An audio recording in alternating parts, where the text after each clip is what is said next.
Take your dealership to the next level with over 6,800 on-air interviews with dealer and industry leaders. CBT News, dealers' most trusted source for news, content, and analysis. Welcome to CBT News with Cheyenne Malone. Hey everyone, it is Wednesday. Welcome back to CBT News. I'm Cheyenne Malone. Let's get you started with today's top stories. CDK Global's reputation is under scrutiny following two cyber attacks on June 19th, with the system shutdown potentially extending beyond June 30th and lawsuits already emerging. CEO Brian McDonald defended the company's response in his first public statement since the attacks, emphasizing their round-the-clock efforts with third-party experts to restore systems and maintain communication with dealers, OEMs, and partners. Despite this, some clients, like Judy Farkas Sierra from Headquarters Automotive in Florida, criticized CDK for insufficient updates and transparency during this crisis. However, McDonald highlighted ongoing engagement through daily discussions and outreach by CDK's executive leadership, sales, and customer success teams.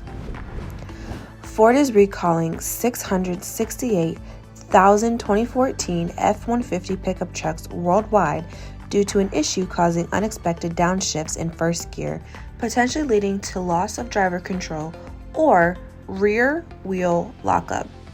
The recall includes 552,000 vehicles in the U.S., with Ford reporting 300 warranty claims, 96 field reports, 124 customer complaints, 2 injury incidents, and 1 crash possibly linked to the issue. This recall follows a March investigation by the National Highway Traffic Safety Administration into 2014 models after complaints of unexpected downshifting. Ford will update the powertrain control module software to address the problem. This is the latest in a series of recalls for similar downshifting issues affecting F-150 models since 2016.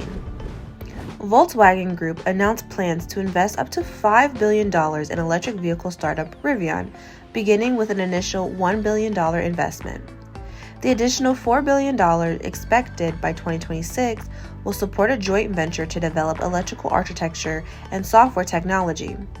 The investment will fund the production of Rivian's smaller R2 SUV in Illinois and a mid-size EV platform in Georgia. This partnership, set to finalize in the fourth quarter of 2024, marks Volkswagen as the second legacy automaker to invest in Rivian, following Ford's previous stake. Rivian, which has faced financial pressures, reported a $1.45 billion loss in Q1 2024, but holds $9 billion in liquidity. According to Cox Automotive, U.S. auto sales in the first half of 2024 are projected to increase by 2.9% year over year. However, concerns about sustaining this growth in the latter half of the year are mounting due to rising vehicle inventory levels, increased incentives, and economic uncertainties, including fluctuating interest rates and the upcoming U.S. presidential election. Cox Automotive predicts that the overall sales growth will slow down, with a total of 15.7 million units expected to be sold by the end of the year, representing a modest 1.3% increase from 2023. The growth is mainly attributed to commercial sales rather than the more lucrative consumer market. Automakers like General Motors, Toyota, and Honda are expected to be the top performers, while Tesla and Stellantis are forecasted to underperform. Don't go anywhere. We'll be right back with Brian Benstock, partner GM and Vice President of Paragon Honda and Paragon Acura, to discuss how CDK cyberattack is affecting his operations and the industry moving forward. Take your dealership to the next level with over 6,800 on-air interviews with dealer and industry leaders.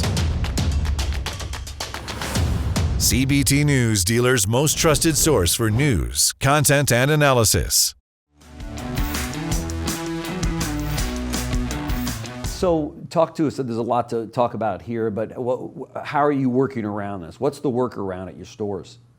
Well, I think the answer is always the same, right? The answer is always the same. Concentrate on the customers. Focus on what's best for the customers. I think my obligation, our obligation, is to keep this seamless to the customers. I've been saying it now for a couple of days. In the 40 some odd years I've been doing this, nobody ever walked in the front door and asked me, who's your DMS provider? What's CRM? Right? There's comfort in that. Yeah. But then, the vulnerability that I think we're all, or those CDK dealers, of which I'm one, are experiencing is how dependent we've become on the technology. And, I am not tech savvy, I'm tech dependent. Yeah. And the data. I like to pride myself on being somebody that leans into the data, and I use the data to make decisions.